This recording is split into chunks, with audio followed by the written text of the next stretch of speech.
Dear friends, I would like to take you to one of the most stormy times in that vast sea we call history.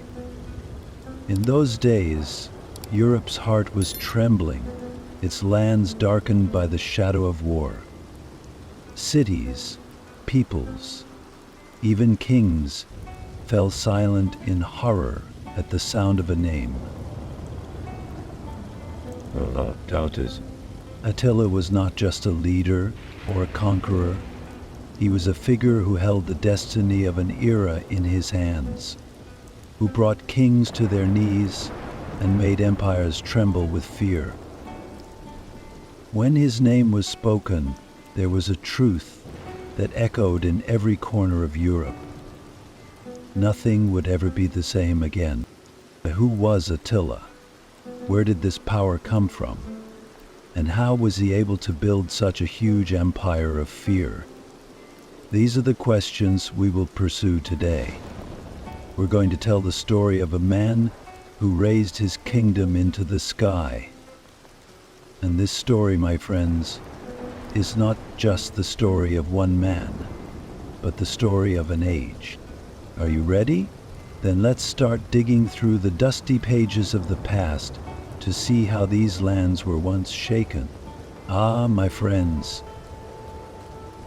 take a deep breath and imagine an endless horizon stretching across vast steppes, the sound of horseshoes echoing over meadows dancing with the wind, and behind them the footsteps of a people who would change the course of history.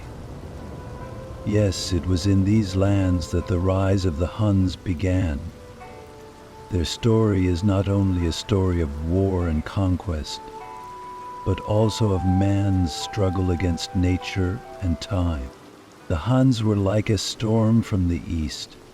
No one knew exactly where they came from. Some identified them with the mythical peoples of ancient times. Others called these nomadic people from the east barbarians. But the fact was that these people would cast a shadow over Europe, not only with their horsemanship, but also with their political and military genius. Even before Attila the Huns had become a power that shook the heart of Europe. This people, who lived in tribes, united over time to become an organized power, especially in campaigns against the Western Roman Empire and the Eastern Roman Empire. The Huns displayed unparalleled speed and ruthlessness on the battlefield. For their enemies, this mobile lifestyle was a nightmare. It was almost impossible to keep up with their pace. Not only their fighting skills, but also their aptitude for diplomacy played an important role in the Huns' success. For example, they increased their power by forming alliances with different tribes and peoples. But these alliances were often used as a threat. To keep their enemies in line, the leaders of the Huns would play skillfully in negotiations. And if that wasn't enough, they would bring their swords to bear. And it was leadership that laid the groundwork for this rise. Before Attila, the leaders of the Huns not only held their people together, but also turned them into a fighting machine. Among these leaders, names like Rugila stood out. Rugila proved what a powerful force the Huns were in their struggles with the Eastern Roman Empire. Under his leadership, the Huns became Rome's worst enemy. But this was only the beginning. The story of the Hun Empire did not end here, dear friends. The real storm was yet to break. There was a name that came on the scene after Rugila, a name that would change not only a people, but an entire continent. Attila. But how did this change happen? How did Attila become a power that could stand against Europe and Rome? Let's look for answers to these questions in the next story. My dear friends, we are about to turn the pages of an old story carried by the wind. The year is the threshold of a new era in the mighty land of the Huns. The days following Rugila were full of decisions that would shape the future of the Huns. And here, at the center of our story, were two brothers, Attila and Bleda. The untimely death of their father Manzuk thrust them into a great responsibility at a young age. It was the beginning of an era that would change the fate of not just one people, but of the whole of Europe. Attila and Bleda took the throne together. This was not unusual at the time. Among the Huns, leadership was often shared between more than one person, ensuring the support of different sections of the population. But the coming together of these two brothers promised more than ordinary leadership. Attila's sharp mind and decisive stance, combined with Bleda's diplomatic skills, helped the Huns gain power both at home and abroad. From the very first days, Attila showed that he was a different kind of leader. There was a gravity in his posture and a deep wisdom in his speeches. He not only led his people to victory on the battlefields, but also gave them a purpose. Under his leadership, the Huns were no longer just a nomadic people struggling to survive, but a nation determined to take their destiny into their own hands. My friends, this is where Attila's vision comes in. He knew that he could shape the future not only with a mighty sword, but also with a sharp mind. Throughout his leadership, he placed great emphasis on diplomacy, skillfully exploiting the weaknesses of his enemies to both forge alliances and avoid conflict. However, this avoidance of conflict was not out of fear, but as part of a planned strategy, because Attila believed in winning the war before he started it. And his character. Attila's character. Some saw him as a ruthless barbarian, but those close to him said he was surprisingly fair. He made his decisions without discriminating between rich and poor among the Huns, putting the needs of his people before everything else. But his justice was also harsh. He was a leader who did not forgive mistakes and never tolerated weakness. Attila's sense of justice united the Huns in an unprecedented way.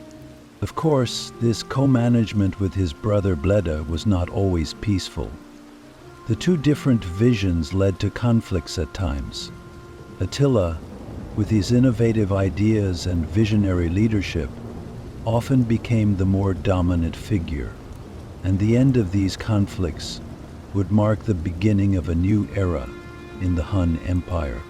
How did the tension between these two brothers come to a head? What steps did Attila take to become the sole leader of the Huns? And what kind of a period did this process drag Europe into? The answers to these questions, my dear friends, are hidden between the lines of our next story. My dear friends, imagine the winds blowing across the vast steppes of Central Europe. On the horizon, one hears not only the battle cries of the Hun armies, but also the echoes of an empire taking shape. In this vast and vibrant geography, the Hun Empire was led by two brothers, Attila and Bleda.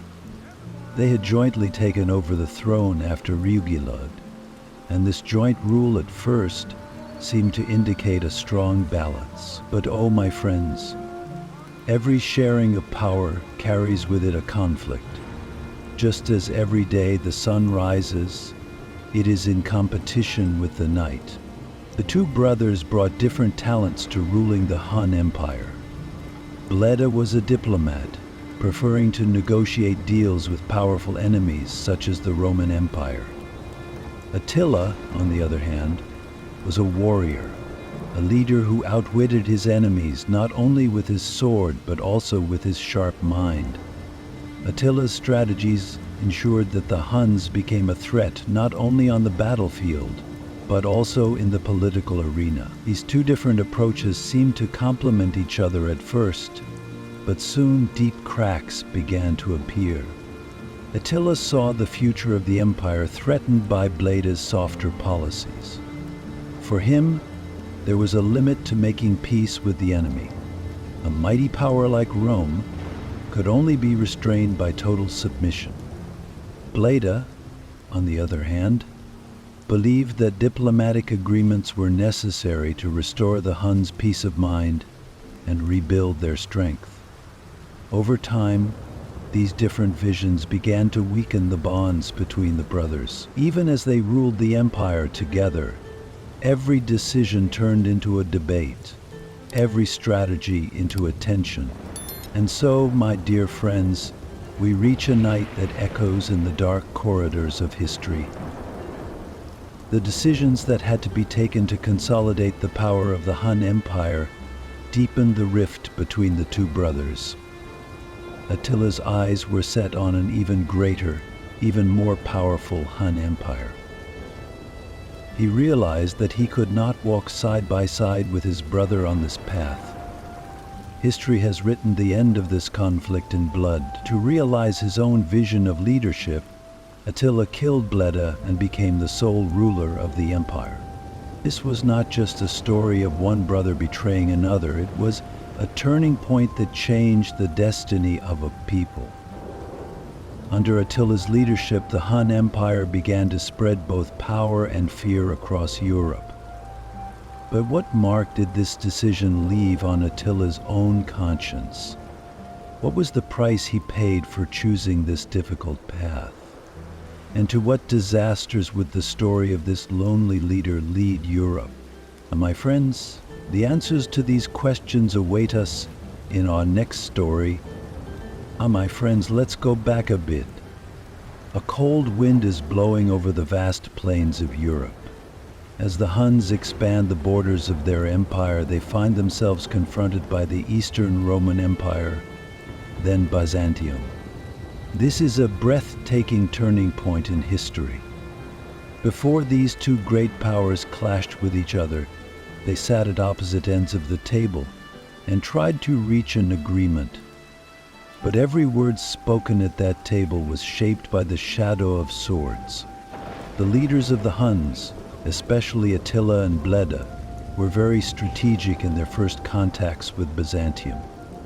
At that time, the Byzantine Empire was busy with the pressures of the Germanic tribes in the west and the threats of the Sassanid Empire in the east. Byzantium could not afford to fight the Huns in such a tight situation. It was at this point that a treaty called the Treaty of Margus made its mark on history. The year was 434, and Margus, a region near Belgrade today, was chosen as the site for the treaty. Imagine, representatives of both sides met in that small border city surrounded by stone walls. But my friends, this was not a peace meeting, it was a show of threats. Attila and Bleda did their best to show the Byzantine envoys how serious they were. The Byzantine envoys were impressed by the show of strength of the Hun armies. The Huns' cavalry moved with a speed and agility that the Byzantinians were not used to. It was as if the wind itself served them. In the face of this power, Byzantine had no choice but to choose peace. And here it was, the Treaty of Margus was signed. But it was not just a piece of paper, it was a pact that made clear the interests and fears of both sides. With this treaty, the Byzantine Empire agreed to pay annual tribute to the Huns. My friends, think of it. The eastern heir of proud Rome was trying to appease the Huns with gold and precious gifts. But this deal was not just about gold. One of the secret terms of the Treaty of Margus was that Byzantium must return refugees who had fled the Huns. This was a clause that challenged Byzantium's moral and political stance, because for the Huns, these refugees were not only fugitives, but also symbols of betrayal. In their shelter-in place, for a time after the treaty, the Huns refrained from harming the Byzantine borders. But, my friends, one thing was clear. This treaty did not mean that peace between the two powers would last. For Attila and Bleda, it was only the beginning. The Hun Empire, enriched by tribute, had a breathing space to grow stronger and prepare for new conquests, even though this agreement provided temporary relief. And then what? As the Huns grew in power, would the gold paid by Byzantium be enough to stop them? Or would these two great civilizations be forced to square off on the battlefield? Ah, my friends, stay tuned to learn the answers to these questions. Because Attila's real story is just beginning. Ah, my dear friends, close your eyes for a moment and imagine. A line of mounted soldiers stretching across the vast steppes, stretching to the horizon. An army moving as the wind whispers, shining in the sunlight reflected by shields and helmets. This was the glory of the Hun army. But my friends, this was more than just an image. This army was an incredible force that swept the stage of history, striking fear into the hearts of its enemies. The power of the Huns lay not only in their numbers, but also in their organization and the tactics they used.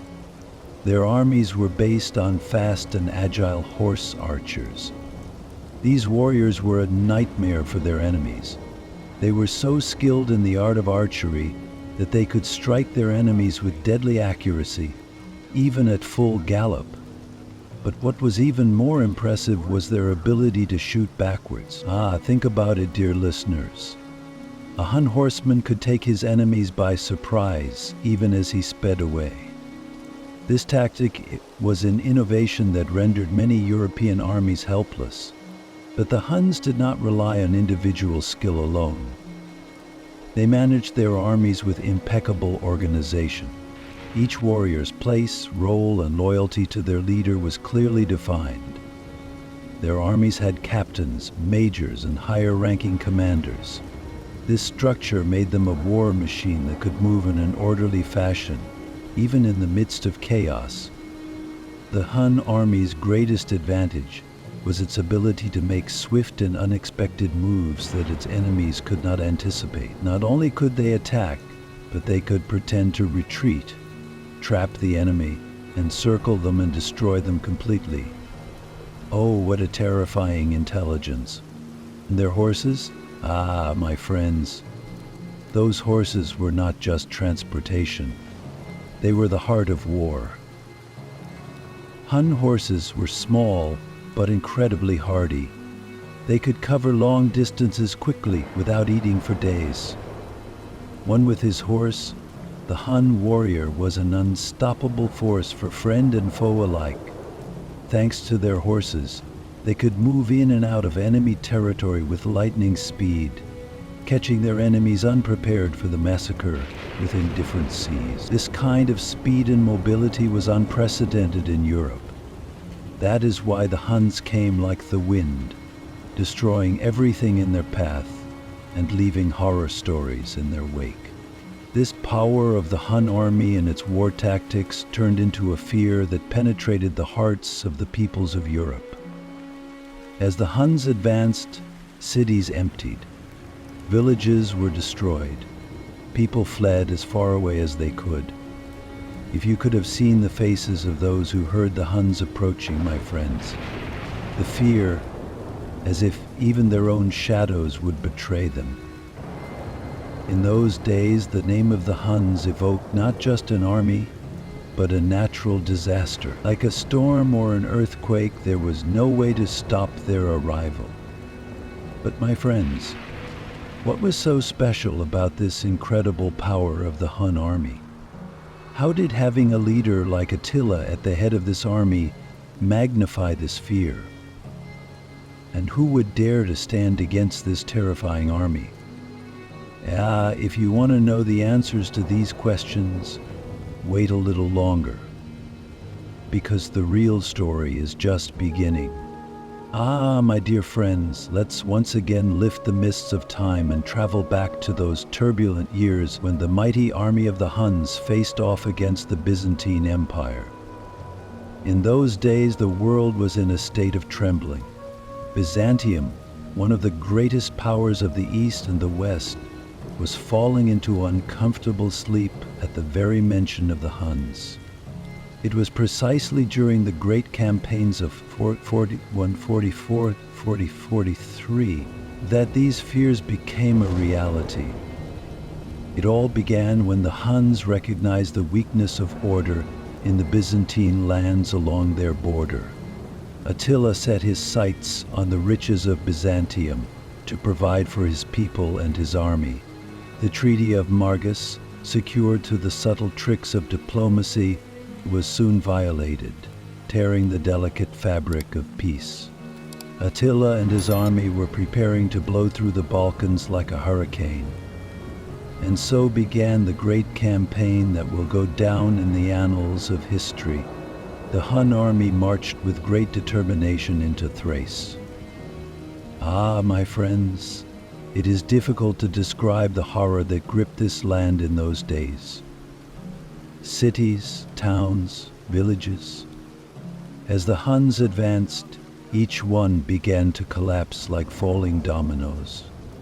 Byzantine cities were ill-prepared to withstand the Huns' unique tactics and destructive forces. Attila's army moved with a speed that surprised his enemies. On the front lines, mounted archers tore through the enemy ranks, followed by heavy infantry and siege teams breaking down the city gates, one by one. Think about it, dear listeners. The verdant plains of Thrace echoed with the battle cries and the rhythm of hooves pounding the ground. Even the strongest city walls could not withstand the Huns' relentless onslaught. Border towns such as Margus and Viminacium were quickly leveled by the Huns' storm.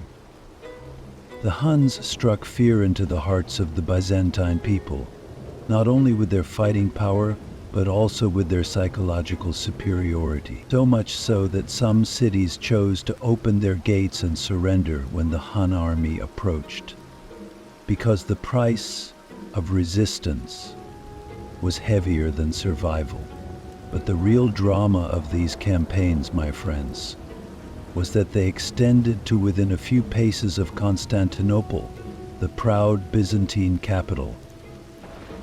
As the Hun army marched deep into Thrace, it captured and extorted the rich cities of the Byzantine Empire. In the process, they took away not only the wealth of the Byzantine people, but also their sense of security.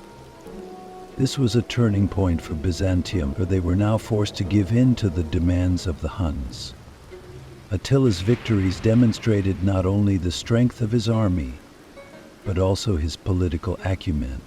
Oh, what could Byzantium do during these great campaigns? Did they have any power to stand against the Hun army? And where did Attila set his sights after these victories? Who or what was his new target? Come, my dear friends, let's discover the answer to these questions together in the next story. Ah, my friends, I will now tell you of a tense moment in history, when two great powers faced each other, when a fragile peace was shattered, and a leader's patience was tested. It had only been a few years since the Treaty of Margus was signed between Byzantium and the Huns. But history showed once again that diplomacy was not a permanent solution, that interests always outweighed promises. The Byzantine Empire had clearly violated the terms of the Treaty of Margus. Tribute due to the Huns was delayed, hostilities against Hun merchants increased along the border, and some Byzantine governors even condoned small-scale attacks on Hun territory. Attila watched this situation patiently for a long time, for in his eyes, a leader's strength came not only from his sword, but also from his intelligence and strategy. However, as Byzantine violations continued to increase, patience gave way to anger. Attila's reaction to this situation reflected his vision of leadership. First, he sent a stern envoy to Byzantium demanding an immediate halt to the violations and compliance with the terms of the treaty. Ah, my dear friends, I remember the day he sent that envoy. Attila's headquarters was shaken by a tense silence. No one could fail to see the determination in his face and the cold fury in his eyes. But Byzantium took the warning lightly. Perhaps they misjudged Attila's power, or were misled by their belief in their own limits. But this decision would go down in history as one of the biggest mistakes. Once Attila had turned his back on diplomacy, preparations for war were inevitable. Once again, the Hun army prepared to mobilize. Attila knew that war was not only a struggle for power, but also a game of strategy. He meticulously organized every unit of his army. Siege engines were rebuilt, warriors' horses were specially trained. These preparations, led by Attila, were not only a physical show of force, but also aimed at establishing psychological superiority over the enemy. Ah, those days, my friends. While preparations for war were underway at Hun headquarters, waves of admiration and fear were spreading among those who heard Attila's plans. For him, Byzantium was not only an enemy, but also an opportunity to show the world the power of the Huns. This campaign was to be far more massive and destructive than the first Byzantine campaign of 441-44. Attila aimed not only to plunder Byzantine territory, but also to force the Byzantine Empire to its knees. And now, dear listeners, this is where our story gets even more exciting. As Attila's rage rises like a storm, is the Byzantine Empire ready to meet it? Or would the Hun army once again win one of the greatest victories in history? In our next story, we will open the doors to this epic battle together. Ah, my friends, the story I am about to tell you will shed light on a bleak period in history. Once upon a time, in the fertile lands of Anatolia and the Balkans, cities teemed with vibrant life. But in 447, a storm swept across these lands, destroying everything. This storm was the fury of the Huns, and coupled with the determination of their leader Attila, it became irresistible destruction. After Byzantium had tried the Huns' patience by violating the Treaty of Margus, Attila had once again prepared his army for war. This time, however, the goal was not just victory, but a submission that would force Byzantium to its knees. As the Hun army marched through the lush valleys and craggy mountains of the Balkans, it was like a flood, sweeping away everything in its path. With the first attacks, the quiet villages and towns of Thrace went up in flames. As people fled in fear, the battle cry of Hun warriors filled the sky. I can still feel the atmosphere of those days, my friends. Even the stone walls of Byzantine cities could not withstand the might of the Hun army.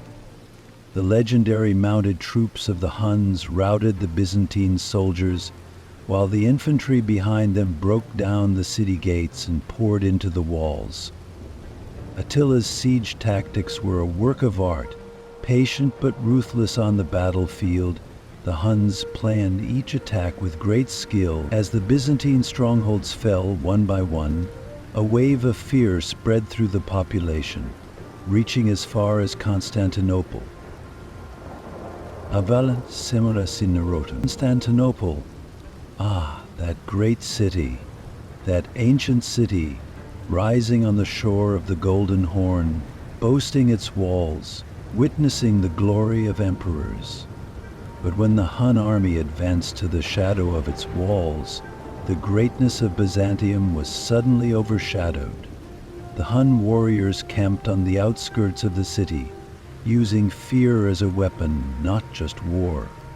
The people of Constantinople were helpless in the face of this threat. Gathering like a dark cloud in the sky, whispers of panic rang out in the streets of the city, while Emperor Theodosius II's palace was silent. Because everyone knew that there were neither enough troops to deal with the Huns, nor the morale for war. When the Huns arrived at the gates of Constantinople, Byzantium was powerless to resist. At that moment, my friends, a new peace came into effect, which Byzantium was forced to accept.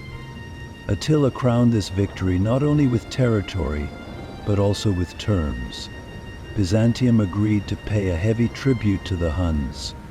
As gold, silver, and precious goods were carried into the Hun camps, the treaty became not just a submission, but a symbol of Attila's power. But while this was a peace that allowed the Huns to withdraw from Byzantine territory, the wave of destruction and fear that was left behind was long remembered.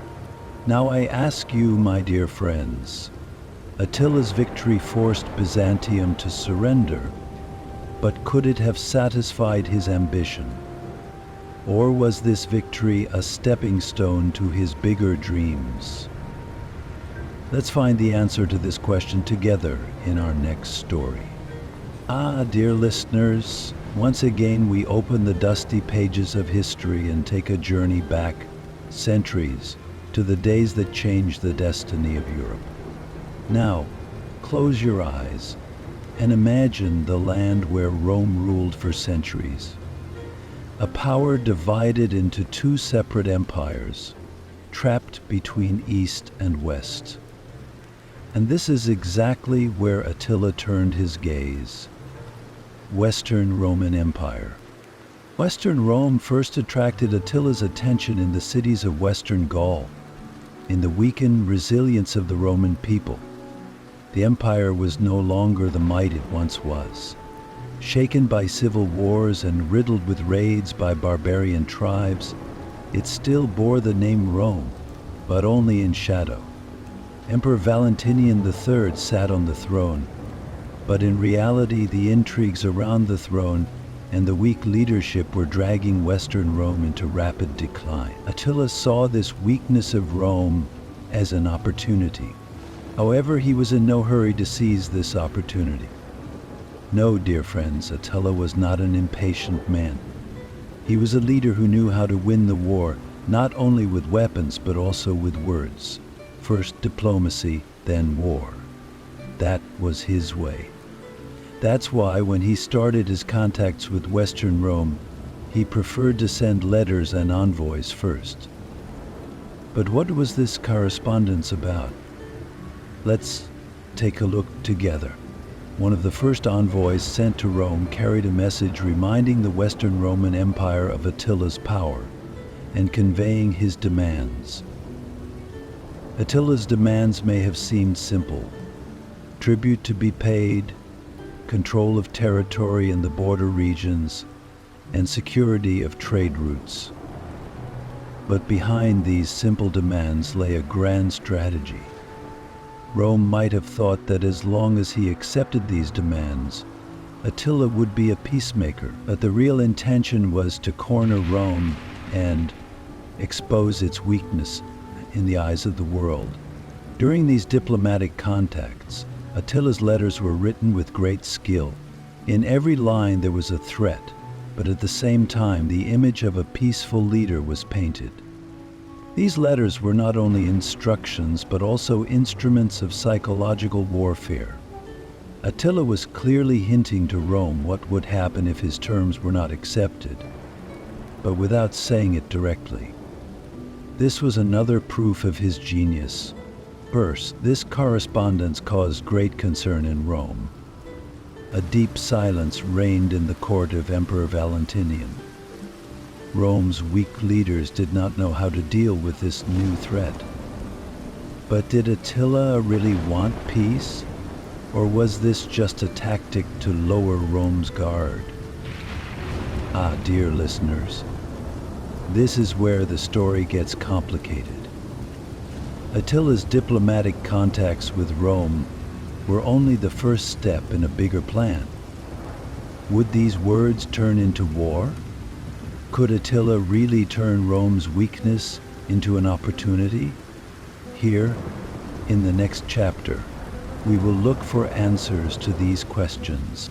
Oh, dear listeners, this old heart of mine, bearing the weight of years, still seems to hear the echo of those days. I will tell you of the sad fall of Western Rome and how Attila's dark shadow fell on this ancient land. Are you ready? Let's discover together how a great power unraveled and how Attila mastered the process. In those years, Western Rome was an empire that had lost its might and left behind the glory days of its power. The endless storms of civil wars, the pressure of barbarian tribes, and the weaknesses of its leaders were fracturing Rome's foundations. But amidst all these problems, one event hastened the end of Rome, the Justa Grata Honoria thing. Who was this Honoria, you ask? The sister of the Western Roman Emperor Valentinian III. But she was no ordinary princess. She was rebellious, ambitious, and forward-thinking. She was a woman who refused to submit to the rules and traditions of the Roman court. This ambition and desire for freedom turned into one of the steps that changed the fate of Rome. Honoria made a desperate plan to get rid of her family, who wanted to force her into marriage. She secretly wrote a letter to Attila and sent him her engagement ring. This was a marriage proposal, according to the understanding of the time. Honoria had asked Attila for help, but the price would change the fate of Rome. Attila did not see it merely as a marriage proposal. No, dear friends, in his eyes, this letter was an invitation, an excuse to lay claim to the lands of Western Rome. Honoria was a woman with a claim to the empire, and Attila was claiming that he could take some of the Western Roman territory at her request. Now think about it. This was not only a political move, but also an ingenious way of using the crumbling structure of Rome to create an element of pressure.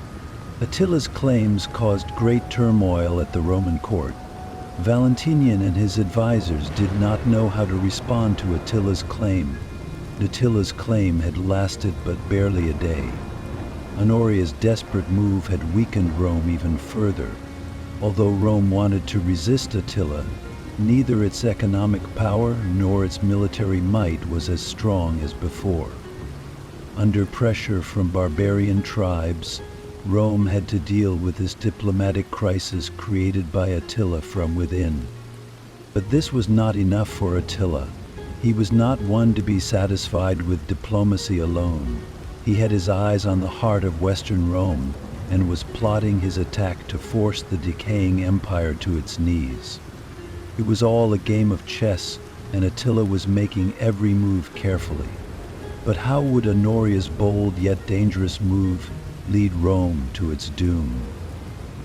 Was Attila's interest in the West limited to diplomacy, or would this story turn into a war written in blood? In the next episode, we will discuss how Attila led his armies to the gates of Western Rome and how the end of this ancient empire is one step closer. Are you ready? This dark and breathtaking journey through history is just beginning. Ah, dear listeners, you know, in this deep ocean we call history, there are some events whose echoes last for centuries. The Gallic campaign and the Great Battle of Catalonia, which I will tell you about today, is one such echo. Visualize it in front of your eyes. 451, that monumental moment when huge armies faced each other in the heart of Europe. Both sides were fighting not just for territory, but for destiny itself. And at the center of it all, that eternal figure, Attila. During that year, Attila coveted the lands of Gaul. It was not just about conquering new territory. It was a show of power, a challenge to Rome and the Western world to submit to him. Like a whirlwind, Attila's armies swept across Europe and into the heart of Gaul. Everywhere he passed, villages burned, cities were sacked, and people desperately sought ways to escape the wrath of the Hun armies. At this time, Attila's charisma was the great force that held his army together. Under his leadership, his soldiers charged into each battle with a sense of divine duty, and they struggled far into the night to compete for their soldiers' lives and the lives of those they led. But the Gallic campaign was not a one-sided story, dear friends. The Western Roman Empire could not be a mere bystander to this danger. Already weakening from within, the empire needed a strong ally to stop Attila's attack. This is where the Visigoths came into play. In an unlikely alliance, Western Rome and the Visigoths joined forces and stood on the same front against a common enemy. This alliance was like the union of opposing worlds, with a Rome that had lost its former glory on the one hand, and a barbaric people who wanted to preserve their independence on the other. But when the danger is great, enmities are forgotten and hands raise the same sword, right? And finally the great battle came, the Battle of the Plain of Catiline, a battle that even the sky could not forget the horror of that day. The Hun armies, led by Attila the Hun, attacked with great force. The battlefield was in chaos beyond human imagination. The Huns relied on the speed of their horses and the power of their bows. But the coalition was not weak. Theodoric, the brave leader of the Visigoths, stood tall at the head of his army. The Western Roman general Aetius, on the other hand, displayed his strategic genius and tried to turn the war in their favor. Thousands of soldiers died in this bloody battle that lasted for hours. Rivers were dyed red with blood from the battlefield. This was a clash not just of two armies, but of two worlds, the disciplined barbarism of the Huns and the ambition of the Roman Visigoth coalition. And what happened in the end, dear listeners? There was no clear winner. Attila retreated, but he did not lose his title of invincibility. For a while, Western Rome and its allies managed to protect the Gallic territories. But then a great fighting in the city of Rome, Germany, became apparent. But the repercussions of this war were felt not only at the time, but for centuries to come. Attila was still the terror of the Western world. Rome, on the other hand, seemed to have triumphed, but the war could not prevent the fall of the empire. So, does this story end here? No, dear friends. Attila's dreams and ambition are not yet exhausted. This defeat had only fueled the fire within him. So, what would Attila do next? Would he march on Rome again? Or would he move on to another goal? For the answers to these questions, you should listen to the next story. Dear friends, open the dusty leaves of time, because I will take you again to one of the most striking moments in history. It was the year 452. Attila's name, which had shaken the world, was now feared not only in the east, but also in the west. After the Gallic campaign, this mighty leader, his ambition unquenched, decided to march on Italy. As the Hun armies once again marched across Europe, a series of events were unfolding that would change the course of history. At the time, Italy stood as the weakened but still symbolically powerful heart of the Roman Empire. But this heart was afraid to beat in the shadow of Attila's massive army. When the Huns crossed the cold slopes of the Alps into the fertile lands of Italy, they razed villages and towns along the way. When the Huns laid siege to Aquileia, one of the most distinguished cities in northern Italy, the people trembled with fear. The city was the scene of one of the most brutal sieges history has ever seen. its walls destroyed, its streets set on fire, and its people put to the sword. With every step, Attila left not only land, but also a legacy of fear. As the Hun armies advanced into the heart of Italy after Aquileia, they encountered no serious resistance. This was because Western Rome no longer had a strong army. The empire was almost unable to breathe due to internal political turmoil and economic collapse. Attila sensed this weakness and knew that there could be no better opportunity to march to the gates of Rome. As he marched with his army along the Po River, other cities along the way either surrendered or incurred the wrath of the Huns. Attila's goal was not only to gain territory, but also to see Rome fall to its knees with his own eyes. And finally, when the Hun army arrived at the gates of Rome, the world held its breath. As the people of Rome waited in fear, a glimmer of hope was born inside the city. Pope Leo I. Ah, dear friends, Leo was no ordinary man. He was not only a religious leader, but in the eyes of the people he was a divine authority, a figure of salvation. And his faith, he decided to confront this terrible leader. With a modest delegation, the Pope set out for Attila's headquarters. On the one hand, there was the power of guns and swords, and on the other, only the power of words and prayers. The encounter between Attila the Hun and Pope Leo was one of the most fascinating moments in human history. The two leaders came from completely opposite worlds. One a figure who drew his strength from the sword and his army, the other a figure based on faith and spiritual authority. Exactly what was said between the two sides is never fully known, but rumor has it that Pope Leo managed to persuade Attila to spare Rome. Some historians attribute this success to Leo's diplomatic skill. Others say that Attila feared the exhaustion of his army and an epidemic spreading across Italy. But dear friends, who knows, maybe it was really the work of divine intervention. Whatever the outcome, Attila withdrew his army. Rome was spared for this campaign, but that did not mean that the Hun leader's fighting spirit was extinguished. Attila never gave up his desire to rule the world, but fate had other plans for him. But did the story of this legendary leader end here? Or was the end that awaited him a turning point that would surprise the whole world? Ah, dear friends, in the next narrative, you will find the answer to this question.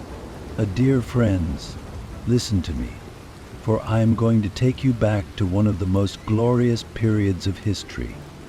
Close your eyes and imagine for a moment. The vast lands of Europe tremble in the shadow of a great storm. This storm was as swift as a thunderbolt from the sky and as destructive as a volcano erupting from the ground. The name of this storm was spoken with a fear that echoed in every tongue. Attila. The Hun Empire was in its golden age under the leadership of Attila the Hun. He was not only a warrior but also an unprecedented leader. Lands stretching from the east to the west of Europe were united under his just yet ruthless rule. Germanic tribes, Roman lands, Slavic peoples, all of them either accepted his rule or met the sharpness of his sword. Attila not only ravaged the lands he conquered, but also established order and stability in them, because he was a genius who built an empire not only on the battlefield, but also at the management table. Attila's vision of leadership was not that of an ordinary conqueror. He bound his peoples to him not only with fear, but also with loyalty. He established a disciplined order among his people, respecting the customs and culture of each tribe. Freedom was sacred to the Huns, and Attila offered it to his people in return for their loyalty. He was a leader who listened to all sections of his people, not just his soldiers. That is why his name was held in deep respect not only in the hearts of his enemies, but also in the hearts of his own people. But dear friends, his vision was not limited to his own people. As Attila conquered the four corners of Europe, he was also bringing together the cultural and trade routes of the conquered lands. This was not only an empire of war, but also an empire of trade and culture. In Attila's camps, fierce warriors sharpened their swords, merchants exchanged goods, and artists created their works. Keeping such a vast empire together was not easy, but Attila's ability to govern enabled him to overcome this challenge. Under his leadership, the Hun Empire became not only a military powerhouse, but also a center of diplomacy. Attila negotiated intelligently with the leaders of different nations, managing to defeat his enemies at the table before the battle. Even at the height of Rome's power, there had never been a figure so feared. Attila had transformed his journey, which started with a handful of men, and challenged the world by standing at the summit of this empire. But dear friends, remember that no peak is everlasting. One day the wind will blow down from those high peaks. Could these lands and peoples, united under Attila's glorious rule, maintain the same stability in the long run? Or would history witness the disintegration of the Hun Empire in the absence of this mighty leader? Ah, you can't wait to find out, can you? So in my next story, we'll look for answers to these questions together. Ah, dear friends, listen to me now, for I am going to tell you a story. It is the story of a leader who rose to the height of power in the turbulent days that followed. The story of Attila, who left his name in golden letters in the history of mankind, saying goodbye to the mortal world, and the story of a people trying to cope with his legacy. The year was 453. In the heart of Europe, the Hun Empire still lived in the shadow of Attila the Hun. In the eyes of all his people, he was not just a ruler, he was a legend. But death is the one force that cannot be stopped by the sword, isn't it? The news of Attila's sudden death on the night of his wedding reverberated not only among the Huns, but throughout Europe. Some saw his death as the result of an ominous omen.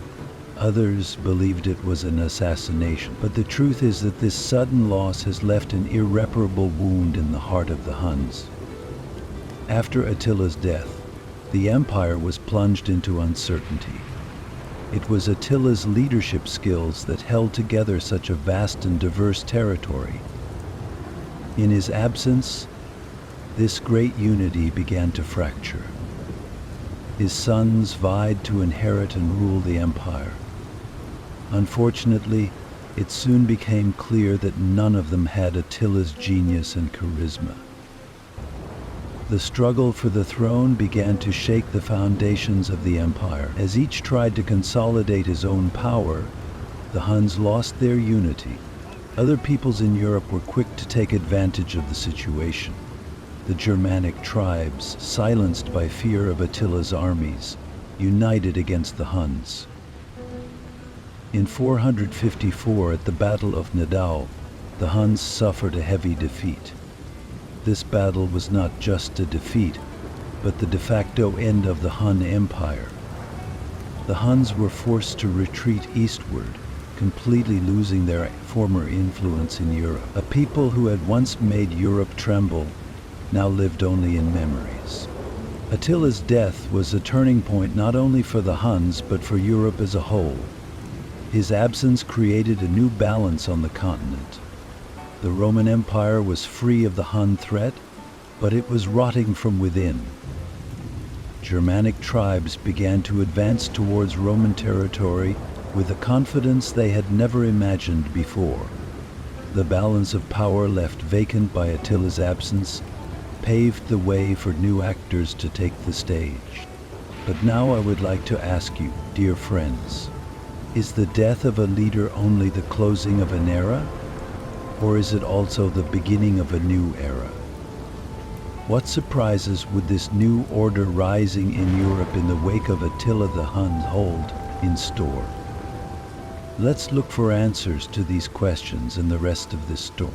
My dear friends, as I come to my final words, let us reflect together on Attila's legacy and the traces he left behind. Because some people are not limited to a single era. Their influence transcends the ages. Their stories are passed down and remembered with awe mixed with admiration. That's how Attila was. Attila's name spread like a storm across Europe. Although he destroyed cities with his armies, his presence went far beyond establishing a reign of terror. Although he was seen as the leader of the barbarian tribes, he inspired respect even among his enemies. The nobles of Rome admired his genius. The peasants trembled at the mention of his name. The Huns under Attila's rule were admired for their discipline and unity. But this admiration was mixed with fear, because where Attila passed through, he left not only destruction, but also a deep imprint. For the peoples of Europe, Attila was seen as a punishment from God on the one hand, and a legend on the other. Some Christians saw him as a divine wrath, atoning for the sins of Rome. But in folk tales and legends, Attila lived on as both a hero and a threat. His name was told to generations of children, sometimes to warn, sometimes to inspire. It is a strange quirk of history to remain a figure both feared and admired. His place in European history was never just as a conqueror. Attila was a master not only of the battlefield, but also of the diplomatic table. He skillfully exploited Rome's weaknesses, managed to keep his own people together, and shone like a phoenix on the stage of history. Thanks to him, the Huns are etched in the history books, not only as a people, but as a power, a threat, a legend. Attila's leadership upset the balance of power in Europe, hastened the end of Rome, and opened the door to a new era. But now I would like to ask you, my dear friends, does a person live by the stories he leaves behind? Is Attila only a thing of the past, or does he come alive again every time he is remembered? Who knows, perhaps Attila's spirit continues to live in the shadow of every great leader throughout history. These questions will remain hidden in the depths of history and will open the door to a new journey for every thinking mind. Now we've come to the end of the road, but history never ends, does it? Each story connects to the next. After Attila's traces, who will be the new leaders of Europe? Which peoples will appear on the stage of history? We will talk about that another time. Now, in the presence of legends echoing in the earth, I bid you farewell. But remember, every end is a new beginning.